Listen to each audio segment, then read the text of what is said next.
Muy buenas tardes, sean todos bienvenidos a una nueva emisión de América es Noticia, con nuestra emisión número 1019, en la cual tendremos la oportunidad de compartir, como siempre, nuestro acostumbrado análisis informativo de lo que ocurre y lo que acontece en nuestro continente americano. Ya vemos a muchísima gente querida conectándose, déjenme saber desde dónde nos están escribiendo y si les está llegando de manera correcta el audio y el video el día de hoy. Les recuerdo además apoyarnos compartiendo el programa. Van a la parte inferior donde se encuentra esa flechita a mano derecha y pues de esa manera lo envían a sus familiares, a sus amigos y pues tenemos la oportunidad de compartir informaciones que muchas veces no están al alcance de nuestra gente, de nuestra familia. Por cierto, hablando de familia, hoy nos toca hablar no solamente de Venezuela, también vamos a estar hablando un poco del tema de Alex Saab y la relación con el gobierno colombiano. Digo gobierno cuando hay que hablar de Juan Manuel Santos, uno de los presidentes más nefastos de la historia de Colombia, pero no nos vamos a quedar en Colombia, también vamos a estar conversando brevemente, vamos a hablar sobre lo que está ocurriendo en Bolivia y es que justamente se ha pedido ya, la justicia boliviana ha pedido la detención de Evo Morales y además acusado de manera concreta por narcotráfico. Por allí ya comienzan a saludarnos, nuestra querida Raquel está con nosotros, Lina Escobar también, Iggy Ferreira desde La Guaira, desde Venezuela, Patricia también, Ruti, el Carlucho, bueno, muchísima gente desde, por cierto, el Carlucho desde Atlanta acá en los Estados Unidos, Patricia también desde Lima, Perú. A ver, desde Toronto también nos están saludando. Fíjense que hoy teníamos, si ustedes lo saben, se los había dicho, teníamos como invitada a Waleska Pérez, el ex viuda del capitán de corbeta Rafael Acosta Arévalo. No la pudimos tener de nuevo, hemos tenido sin duda alguna problemas de conexión. Sin embargo, esta semana vamos a repautar la entrevista. Sin embargo, arrancando con Venezuela en esta emisión número 1019, habría que iniciar hablando brevemente, no hay que quemar mucho cartucho sobre Vladimir Padrino López, y digo no hay que quemar mucho cartucho porque se sabe, no es una sorpresa lo que ha significado la declaración del ministro de la Defensa de la dictadura venezolana, que se llevó a cabo el día de ayer a propósito del Día de la Independencia en Venezuela. Por cierto, el sábado fue el Día de la Independencia acá en Estados Unidos y ayer fue el Día de la Independencia en Venezuela. Sin embargo, colegas como Sebastián Abarráez dicen que lo que dijo Vladimir Padrino López es un intento desesperado, y cito textualmente, para no ser removido del poder. Yo les soy sincero, creo que esa no es la realidad. Yo creo que la realidad es que Vladimir Padrino López forma parte fundamental del régimen de Maduro. Es un hombre que tiene una capacidad para incidir en la Fuerza Armada que es muy alta, y esa capacidad hace que él sea un hombre necesario, indispensable, más allá de que caiga o no bien a distintos círculos de poder dentro del Estado criminal. Tanto así que recuerdo que a partir del 30 de abril, cuando tuvimos a Sebastiana con nosotros, una de las cosas que ella decía, bueno, probablemente Vladimir Padrino López había formado parte de esta componenda para supuestamente derrocar a Nicolás Maduro. Yo le decía, yo no lo veo, yo creo que él va a seguir siendo ministro de la Defensa, y no solamente que va a seguir siendo ministro de la Defensa, sino que va a continuar estableciendo las bases para poder mantener al régimen de Maduro, al régimen de la propia dictadura Castro comunista. Ahora bien, cosas interesantes. Bueno, pues por supuesto sale a hablar, a referirse a la oposición como maleantes y como politiqueros. Dice que nunca podrán ejercer el poder político en Venezuela, y es parte, insisto, de una estrategia. ¿Por qué es parte de una estrategia? Miren, y un poco más temprano, un estudiante de la Universidad Católica Andrés Bello de Comunicación Social me hacía la pregunta para un reportaje que tenía que hacer. En paralelo, ustedes saben que es un hecho en la intención del Estado criminal venezolano de ir a un proceso de elecciones fraudulentas. Por supuesto, no hay elección que valga en Venezuela. El próximo 6 de diciembre, a 6 meses escasamente, para legitimar, a juicio de ellos, puertas afuera, lo que es imposible de legitimar. Y cuando me refiero a este tema, estoy hablando específicamente del poder legislativo. Algunas personas pudieran pensar, y esto es parte de lo que quiero conversar con mi colega Sergio Novelli el día de mañana, a las 8:30 de la mañana. Algunos pudieran pensar que esta estrategia es nueva, que esta estrategia de escoger a los nuevos rectores del Consejo Nacional Electoral, de ir a un proceso de elecciones en el 2020 es nuevo, y no es así. Y les voy a explicar por qué. Para el 2015, cuando el régimen pierde la asamblea por un error de cálculos gravísimo, además no solamente de cálculo, vienen, unos años después por supuesto, vienen arrastrando el tema de la muerte de Chávez y la pérdida del capital político concreto que tenía Chávez en su oportunidad. Llega Maduro con un manejo muy malo del pueblo venezolano, incluso de aquellos que se hacían llamar chavistas, ya la gran mayoría no lo es. Ellos pierden la asamblea, pero aún perdiendo la asamblea, casi que inmediatamente el Estado criminal se propone crear una crisis, a ellos la llamaron crisis revolucionaria, que les permitiera desmontar el poder legislativo, y una vez que lo desmontaran, desarmándolo, desarticulándolo, golpeando por todos los flancos posibles, pues por supuesto llegar al punto al que han llegado el día de hoy.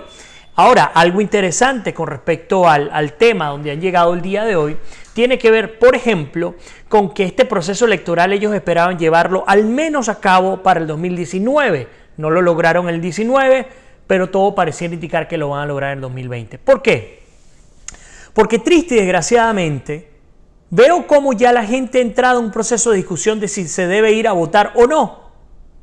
Y tengo rato advirtiendo, diciéndoles que el punto no está en si se debe ir a votar o no. El punto está en que no se puede permitir ningún proceso electoral. Y no se puede permitir no solamente porque no hay garantías constitucionales para ir a un proceso electoral, sino más allá del tema de las garantías, entender qué está detrás de toda esta tramoya. Detrás de esta tramoya está el backup tan codiciado por el Estado criminal, que es la propia Asamblea Nacional Constituyente, y no lo terminamos de entender. La Asamblea Nacional Constituyente está allí como un ente encargado de cubrir cualquier tipo de acción que se genere desde el punto de vista legal, judicial, lo que sea, en contra del Estado criminal. Es decir, si la Fuerza Armada pretende alzarse, ahí está la Asamblea Nacional Constituyente, la de Diosdado Cabello. Si cualquier tribunal de la República, incluyendo la Sala Constitucional, se atreve a hacer algo, está detrás la Asamblea Nacional Constituyente. Si se pierde cualquier elección, está detrás la Asamblea Nacional Constituyente. Es decir, esta gente sabe lo que está haciendo.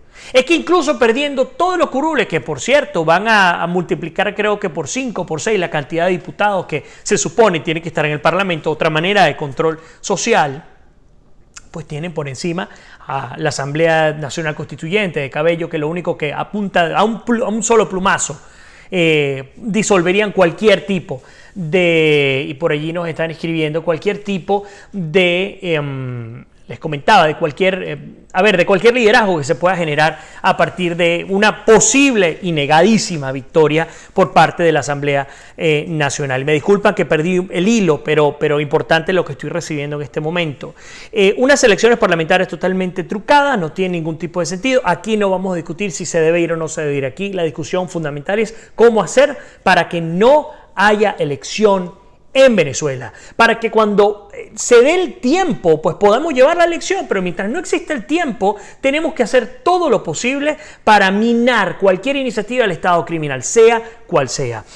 Potoncita dice, dirección de CELE para... Gracias, sí, todavía estamos recogiendo dinero, apenas comenzamos, hemos recogido muy poco dinero, y gracias a Sonia que pues tan gentilmente está escribiéndonos, y sí, justamente lo que ella está haciendo allí, ahí está la cuenta de CELE. Yo personalmente me estoy encargando de conseguir otros recursos también y de comprar los equipos para poderlos mandar a nuestros médicos venezolanos. Son 40 médicos, los que no saben, hemos iniciado una campaña que por cierto tengo que refrescarla en nuestras redes, una campaña para recoger fondos para enviar implemento médico a 40 futuros médicos cirujanos venezolanos que se encuentran en el interior del país y que no cuentan con los recursos para poder ni cubrirse ellos en términos de seguridad ni poder atender a los pacientes. Por ahí Lina nos comenta, permitir elecciones, legitimar la dictadura.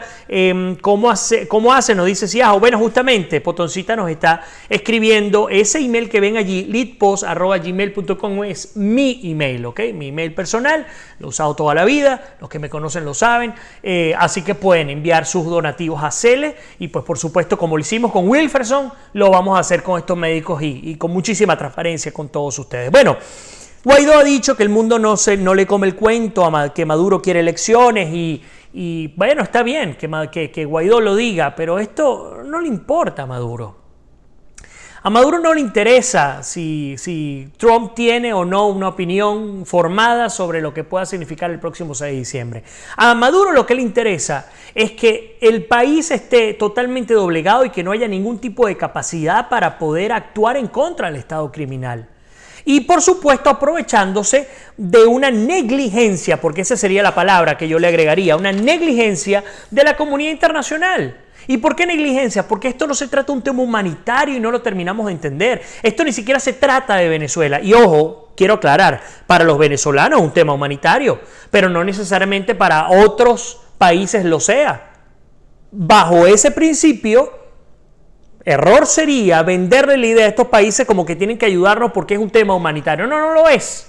Es que es un problema de seguridad de Estado para el continente. Es un problema tan serio como el propio terrorismo instalado acá. Ahí tienen, en la ciudad capital, mi productora me mandó un poco más temprano el reportaje en el cual pues dan fe de esta tienda que ha sido abierta es una tienda que le pertenece a las fuerzas militares iraníes que ya están abriendo tiendas, abastos, supermercados en Venezuela.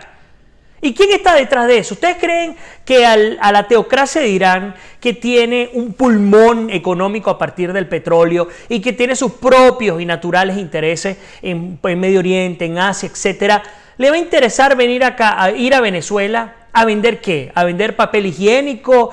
¿A vender pasta de dientes? ¿Con qué fin? ¿Acaso esto lograría ayudar a Irán, que es un país que también tiene un bloqueo, pero vendiendo en otro país donde ni siquiera hay como comprar más de 5 litros de gasolina porque no alcanza el dinero? La realidad salta a la vista. Detrás de todo este entramado está el financiamiento concreto a los grupos terroristas en Venezuela. Y eso tenemos que entenderlo.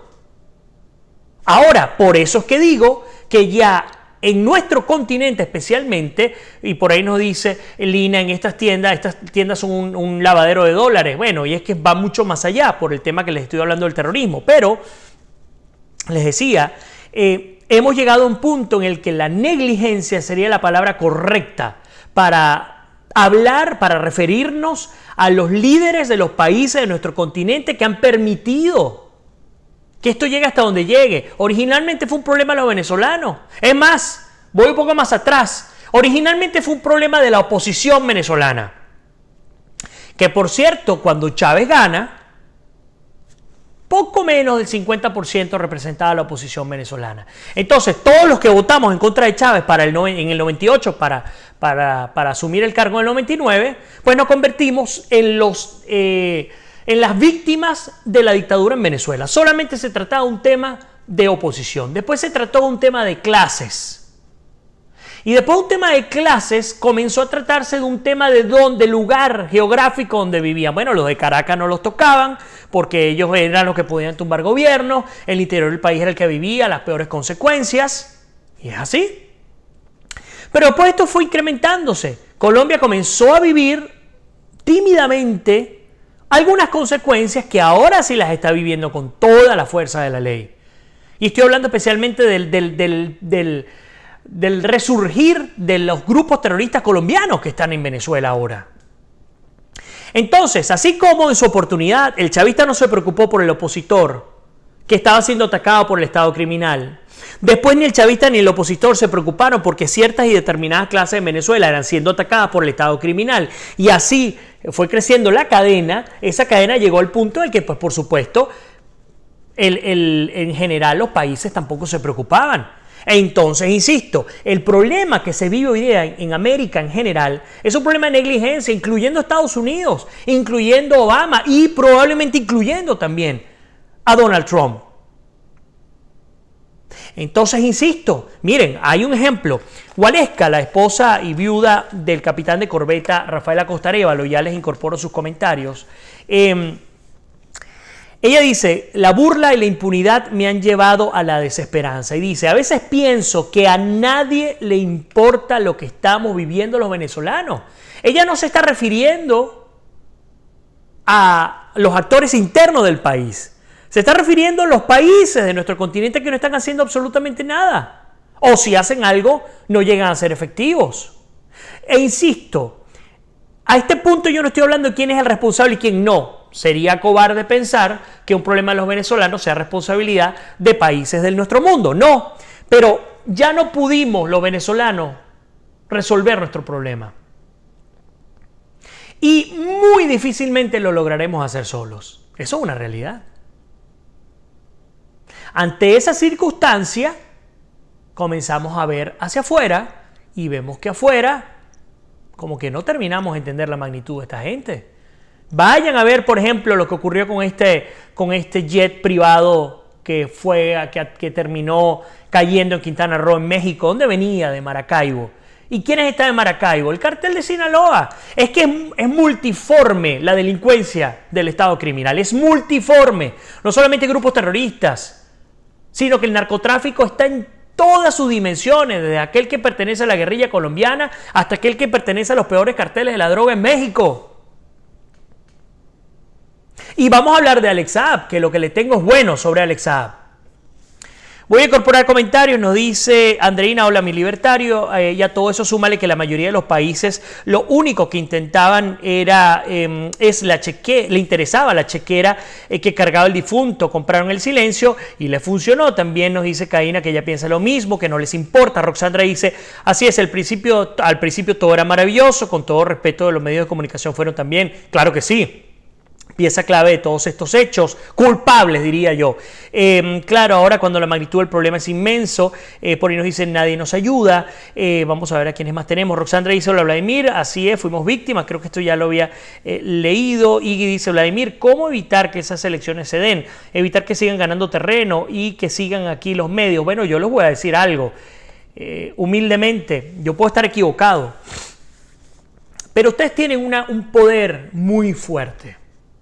Por ejemplo, en este preciso instante somos más de 100 conexiones, lo que pudiera significar 200, 300 personas conectadas, conversando en este live.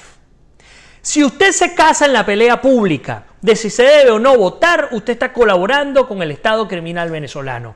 Aquí cuando algún periodista, algún líder de opinión, venga y comienza, se siente a discutir si se debe o no ir a votar, usted lo que le tiene que decir, señores, aquí no se trata de ir o no a votar. Aquí lo que se trata es de evitar que se lleven a cabo las elecciones. Yo no estoy diciendo que usted se inmole.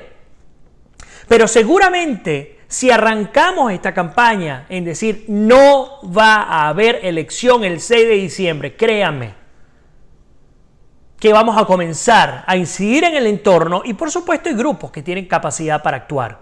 A eso me refiero. Entonces, no le permitan a un solo periodista, por supuesto libertad de expresión existe, pero usted tiene una capacidad de poder escribir y decir, hey, no, si cuando les pregunten, usted iría, no es que yo iría, es que esas elecciones no pueden ir. Así de sencillo. Obvio, con declarar no ganamos nada, o mejor dicho, no tumbamos al Estado criminal, no evitamos completamente que haya o no el proceso electoral. Pero al menos incidimos en términos de opinión pública, lo que esto puede traer aguas abajo, un resultado que de pronto no estamos esperando.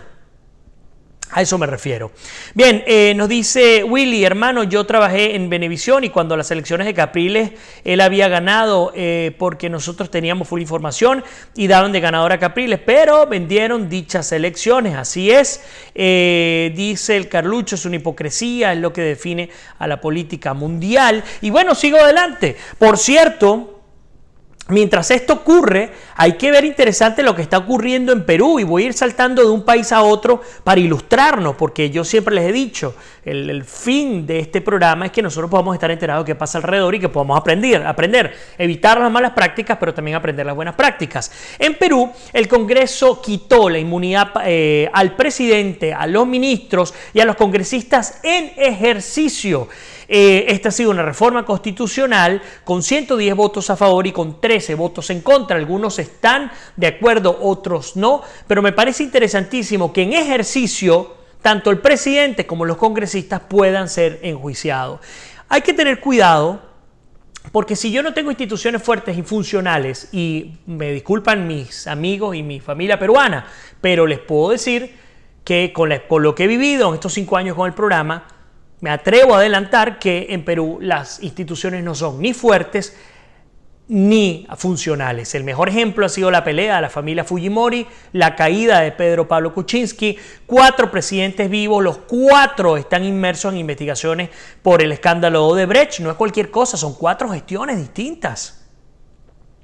Entonces, aún así, pues me parece interesante el evaluar al menos esta idea. Martín Vizcarra, quien es el presidente encargado de Perú, bueno, pues que está terminando ya su mandato, pues ha impulsado esto que originalmente fue negado por el Congreso y que finalmente fue aprobado luego de la presión. Esto fue este fin de semana cuando fue aprobado. Sin embargo, hay que verlo con una lupa un poco más, con mayor fuerza, digamos, con mayor intensidad, porque hay que ver qué va a ocurrir puertas adentro con un Perú que aún tiene, insisto, grandes debilidades institucionales. Alvarito dice, así es, yo que vivo aquí en Lima, eso pasó esta semana. Roxandra dice, el comunismo revolucionario se extendiendo por varios países y los más vivos aprovechan para hacer negocios leoninos. Nos dicen también, la gente sigue creyendo en mentiras del régimen de Maduro. Maciel dice, yo me siento desconcertada al saber que uno de esos periodistas es César Miguel Rondón, según lo comentado por otra periodista. Yo voy a tratarlo de tener con nosotros en el programa y conversar con él. Lina dice, votando se vuelven cómplices de la dictadura y su permanencia en el poder, y no votando y no haciendo nada también, Lina. Por eso es que digo, el asunto está en que no podemos permitir. ¿Cómo? Tenemos que buscar las maneras, pero no podemos permitir que haya elección. Si yo me siento y simplemente me abstengo, pues sencillamente no se consigue absolutamente nada. Karina dice, Vlad, y todo esto se va a desenlazar con la extradición de Alex Saab. Vamos a hablar de él en unos minutos, aunque debe haber algún trasfondo cuando se ha tardado tanto. También me preguntan sobre Lester Toledo. He estado leyendo información, yo sé que estaba bajo investigación, no tengo mayor dato, porque además una de las curiosidades que me da es que la Fiscalía colombiana ha publicado algunos elementos, pero no han sido suficientes.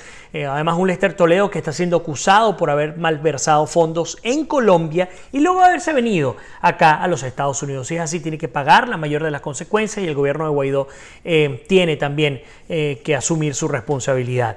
Gilbert dice, saludos Vladimir, espero que te encuentres bien junto a tu familia, Dios con nosotros. Pues amén, así es. A ver, ahora sobre la novela de Alex Saab, hay mucho que podemos conversar sobre el tema de Alex Saab. Lo primero, ustedes conocen el nombre de Alejandro Correa Ortega.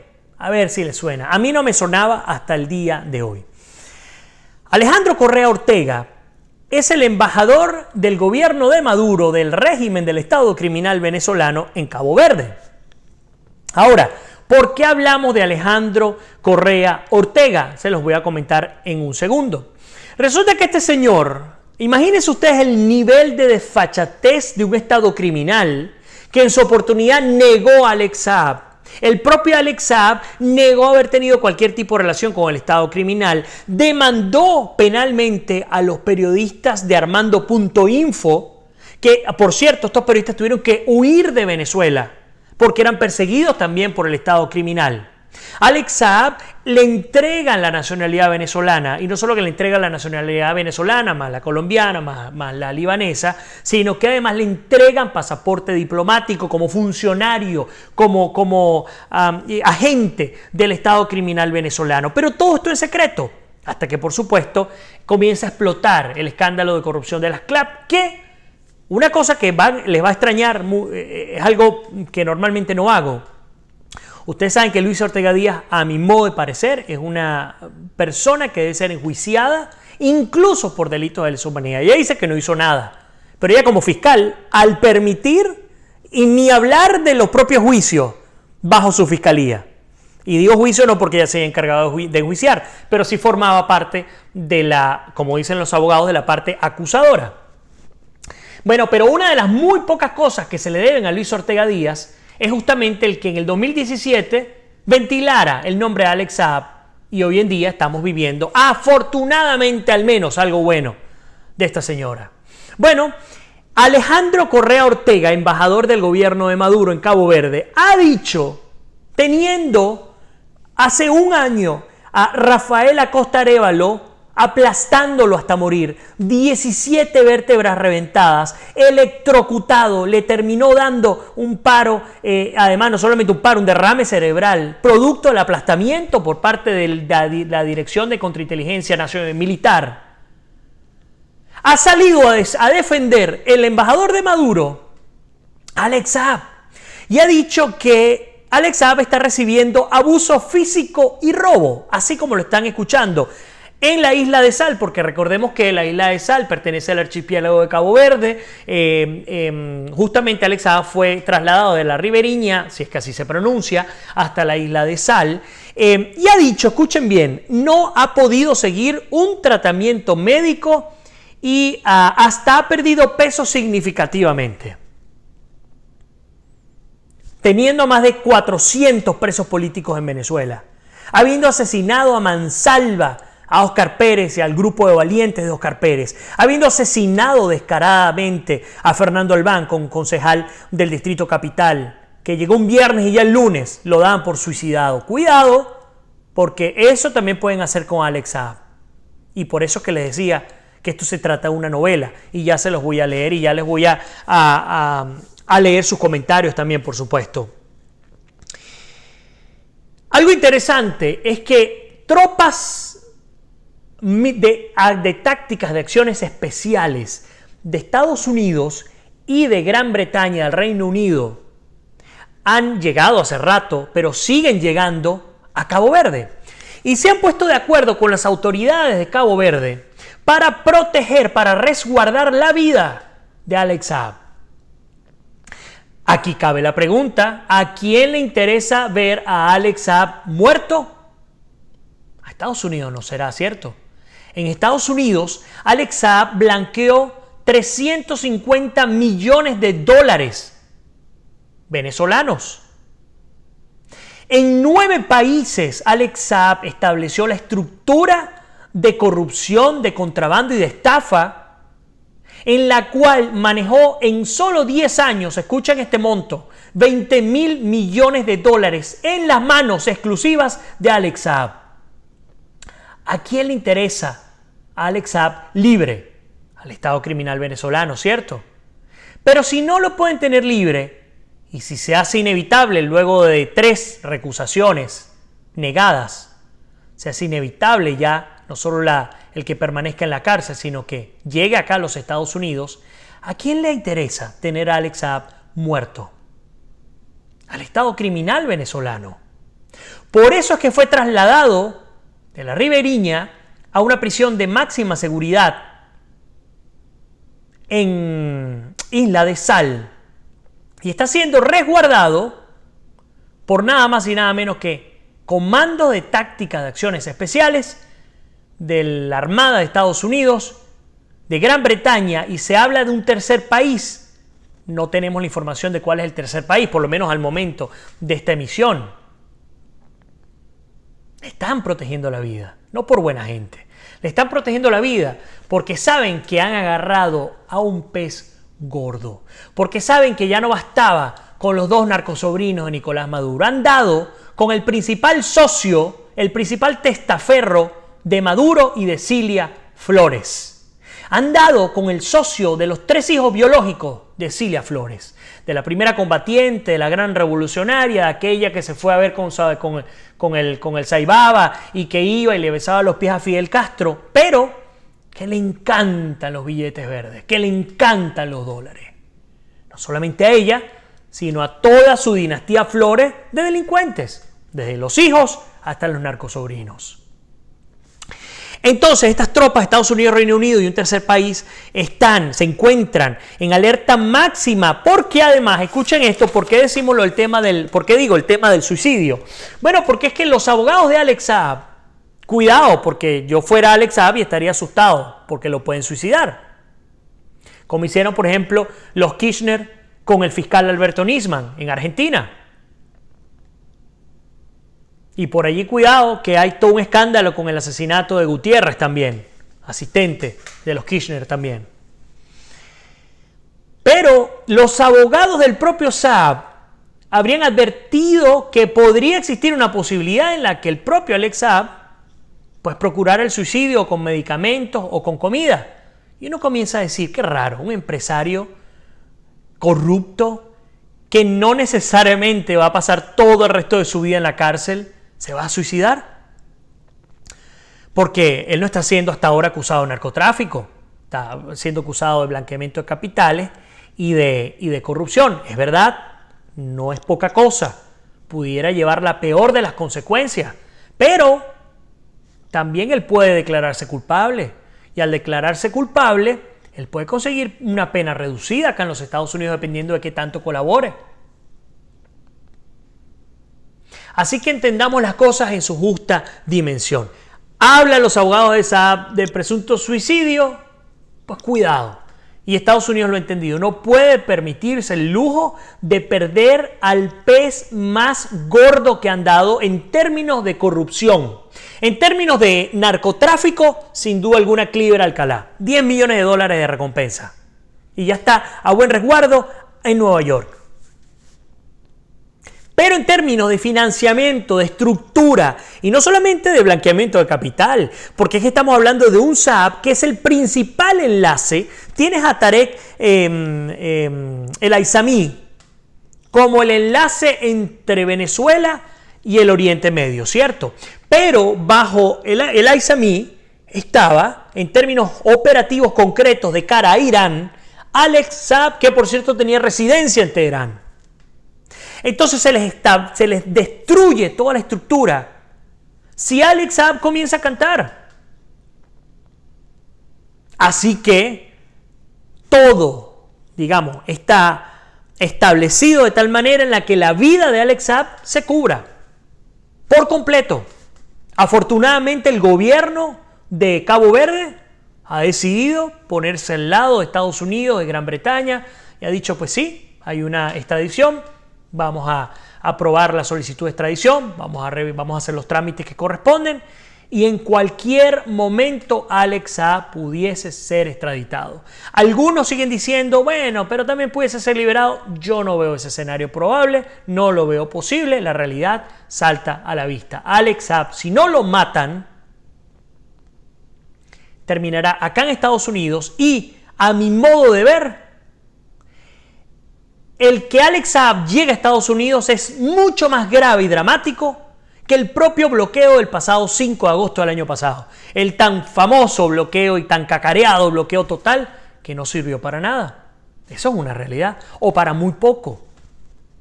Ya vamos a cumplir un año, en escaso un mes. El estado criminal sigue como sigue Cuba. Ahora, lo de Alex Saab sí es bien distinto. A ver, nos dice Aisel, a él mismo le conviene que se lo lleven a Estados Unidos. Totalmente de acuerdo. Gracias, Zuli, un abrazo. Nos dice Picón Alice, lo tienen que mandar rápido a Estados Unidos para ver si le van a dar el mismo trato que a Figuera del SEBIN. Es una gran curiosidad que tengo yo, Alice. El tema de Christopher Figuera, que fue director del Servicio Bolivariano de Inteligencia Nacional. No entiendo cómo ese hombre puede estar libre. Seguramente se está comprando su puesto de testigo protegido, pero es extraño porque está declarando abiertamente a los medios. Es una gran interrogante y si tuviera la oportunidad de tener enfrente a las autoridades del Departamento de Estado o al propio presidente Trump, esa sería la primera pregunta que haría. ¿Qué hace un hombre del nivel de Christopher Figuera libre? ¿Qué saben ustedes que no sabemos nosotros? Porque, insisto, puede ser un testigo protegido, pero siendo testigo protegido no tiene mucho sentido que esté por allí hablando y opinando y escribiendo, cosas que yo no termino de entender. Vamos a ver, Alice nos dice, Vladimir, los venezolanos que siguen en Estados Unidos deben denunciar en serio el atado de los colaboracionistas que viven allá. Hay muchos lobistas, mucho dinero. Se hacen los gafos, pero están llenos de dinero de los venezolanos. Zuli dice, todos van a pagar tarde o temprano. Ojalá y sea así, Zuli. Hay uno que no, que se fue muy tranquilo. Yo no sé si lo está pagando afuera, pero estoy hablando de Fidel Castro, que murió muy tranquilito en su cama después de destruir a un país que era promesa en todo el continente, como lo fue Cuba.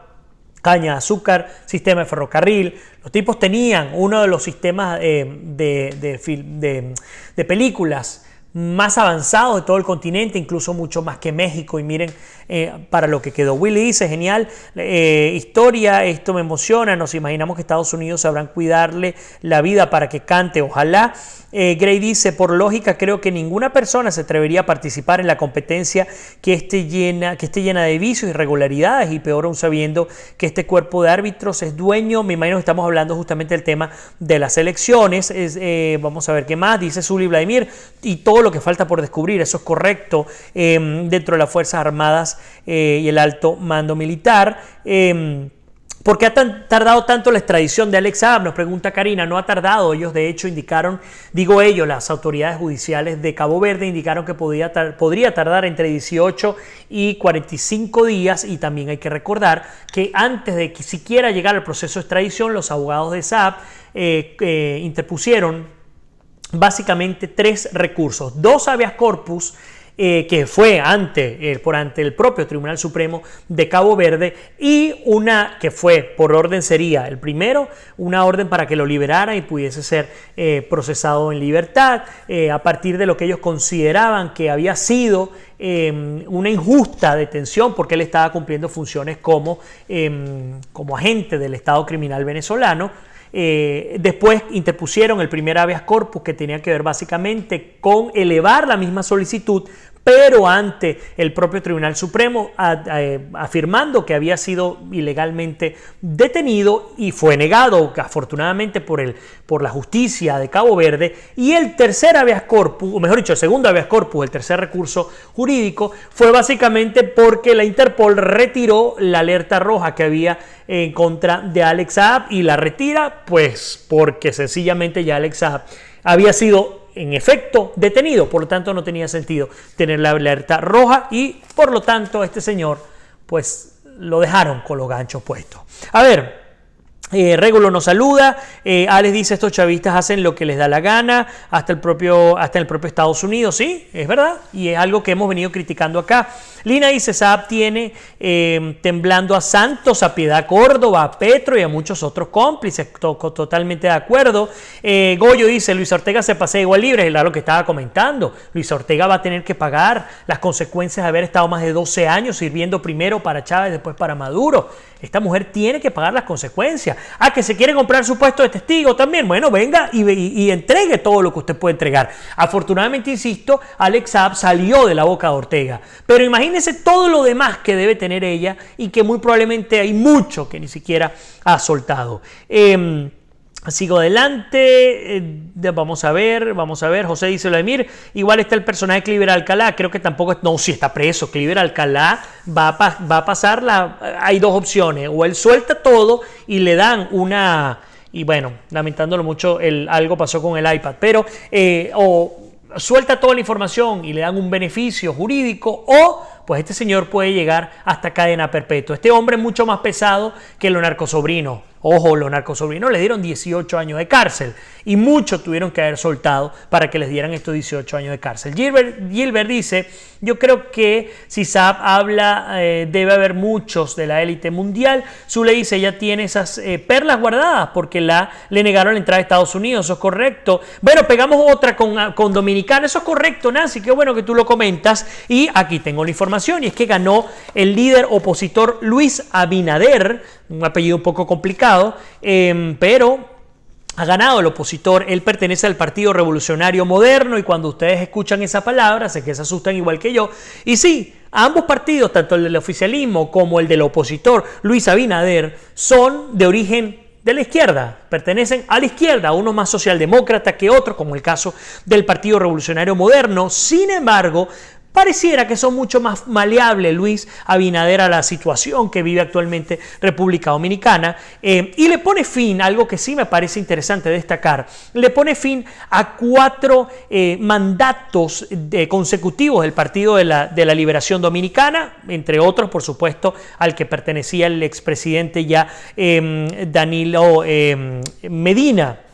Algo interesante sobre el expresidente Medina, bueno, todavía es presidente, es que este señor permitió que se blanqueara sistemáticamente capitales de Venezuela por parte de chavistas, de grupos poderosos. Una cuarta parte de Dominicana fue construida con el dinero que nos robaron a los venezolanos.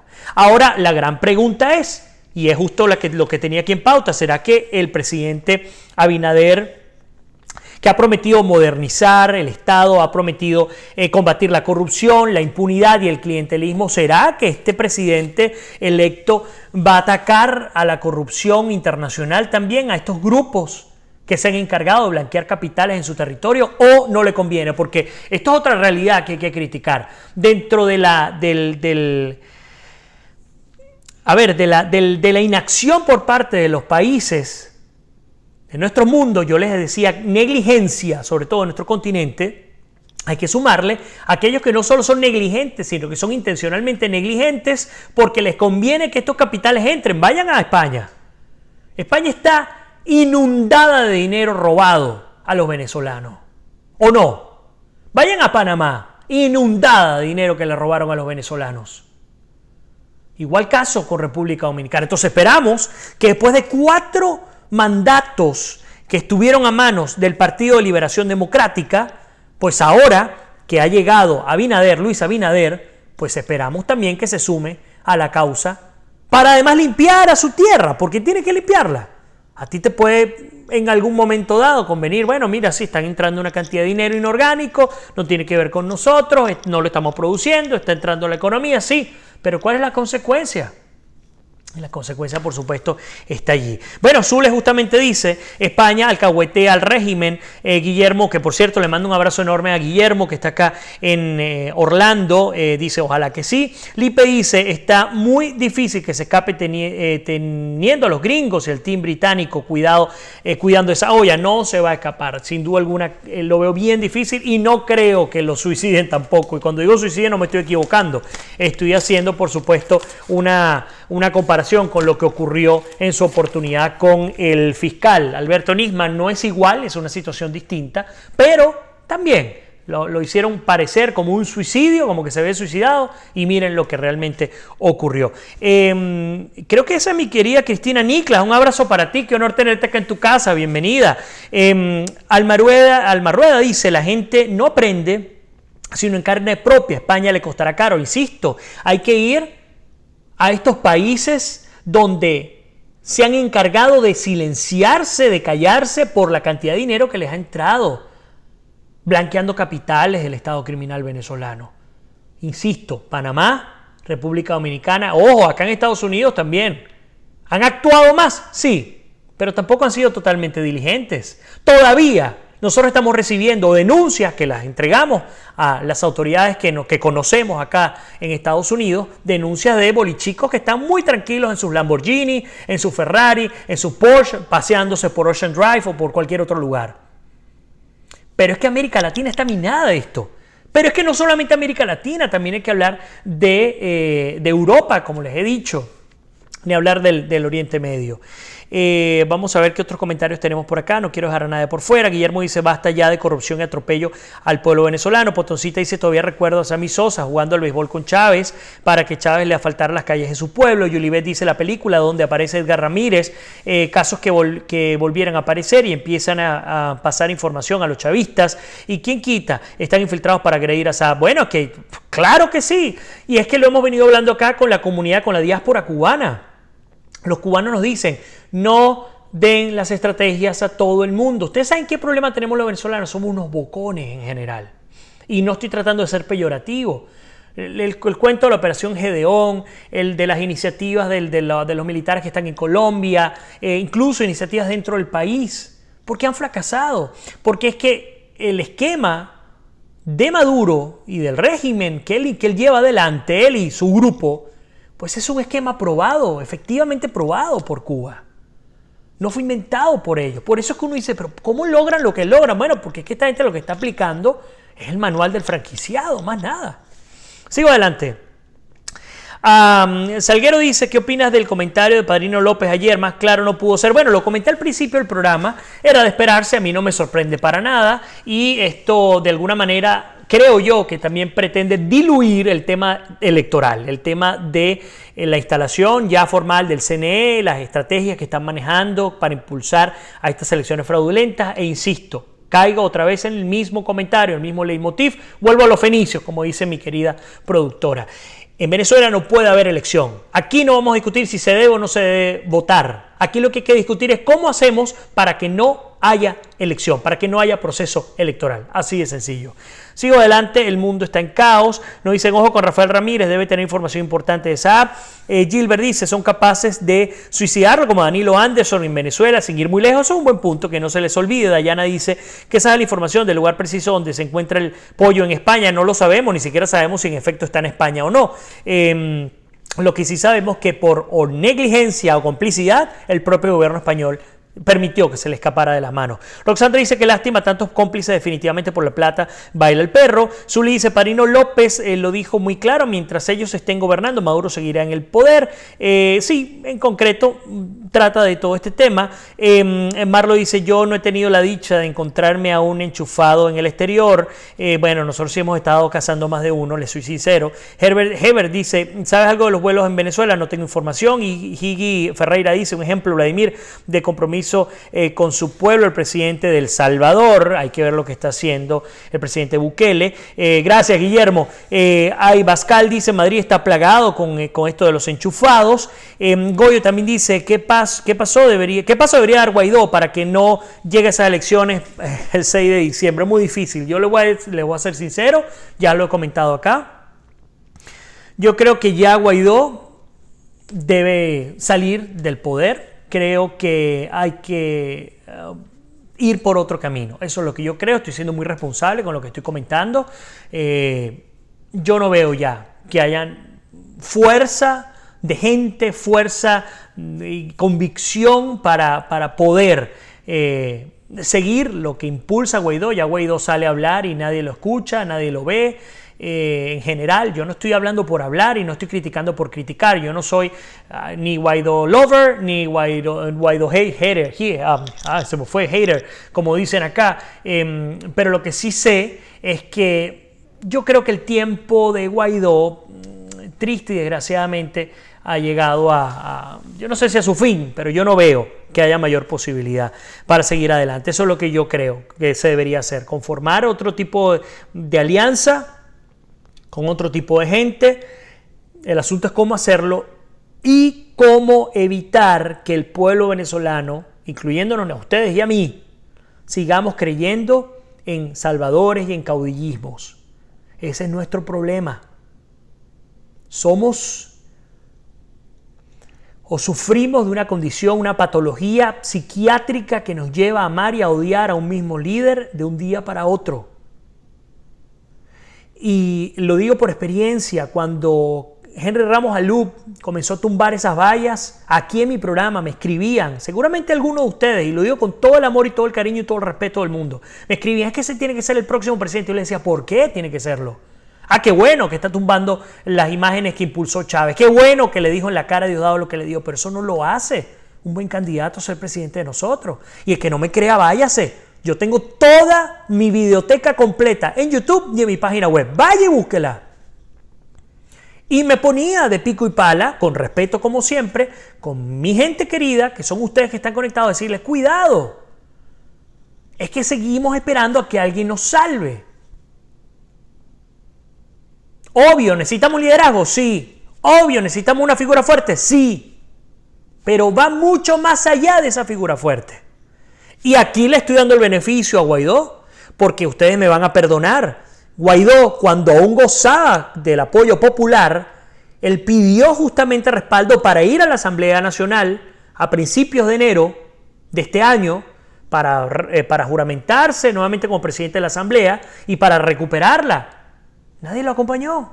Y no solamente que nadie lo acompañó, una asamblea que en términos físicos del edificio, del hemiciclo, pues fueron despojados hace rato. Y no hicimos nada para proteger un poder que era el único que nos quedaba. Así que tampoco podemos solamente señalar a los demás, tenemos que también hacerlo así, personalmente, y ver en qué hemos fallado. nosotros. Nos saluda por ahí nuestra querida Tatiana. José también nos saluda desde Panamá. Marlo dice exacto, no a ningún acto electoral. Vamos a ver, Lipe dice, lo voy a parafrasear, dice la uniformadas, los militares, son parte del problema desde que Chávez los infiltró y le dio participación al voto. Guaidó está liquidado, dicen algunos, dice Nancy. Rolando dice sí, definitivamente ya se le acabó el turno y lo siento mucho, es algo que da mucho dolor. Yo lo digo con respeto, yo no pretendo tirar a matar a Guaidó, y no solamente se trata de Guaidó. Guaidó entró en una dinámica desde el comienzo que lo puso en desventaja. Esa es la realidad, lo puso en desventaja. ¿Y por qué? Porque mientras puertas afuera veíamos cómo se avanzaba en el mundo, en Venezuela las dudas seguían creciendo, y no por Guaidó per se, sino porque Guaidó es el vocero de un gobierno colegiado en el que 4 partidos, Acción Democrática, Un Nuevo Tiempo, Voluntad Popular y Primero Justicia, tomaban las decisiones que tomaban. Y ahí están, hablando, y tanto que tardaron en discutir, que nunca lo hicieron, por cierto, temas que pudieran ser estériles para muchos de ustedes, pero también era válido discutirlo, como el del 187, discutir en su oportunidad el TIAR, o de procurar avanzar en otros temas importantes, como el que yo le decía. Si el presidente Guaidó es reconocido, porque actualmente lo es, por más de 60 países, y en Venezuela hay fuerzas invasoras que se cuentan entre ellas a grupos como Hezbollah, ¿por qué como presidente no puedo autorizar la incursión puntual? No estoy hablando de Miraflores, no estoy hablando de los poderes públicos de la dictadura de Maduro, estoy hablando, bueno, está bien, yo no me voy a meter contigo todavía, pero yo soy presidente y a mí me reconocen puertas afuera. Así que yo le voy a pedir el apoyo militar y logístico para ir al sur de Venezuela y entrarle como se le debe entrar a estos grupos como Hezbollah, como ELN, como la FARC, entre otros. ¿Te estoy atacando a ti? No, yo no te estoy tocando, es que tú eres un usurpador, estás en el poder usurpándolo, pero bueno, tú puedes ser ahí, así como me haces ver a mí como un florero chino que no sirve para nada, esquineado, pues yo lo voy a hacer contigo. Y aquí en las buenas o en las malas es que se prueba si esos aliados que tenemos allí, esos 60 países, son puro bla bla o llegan a la práctica.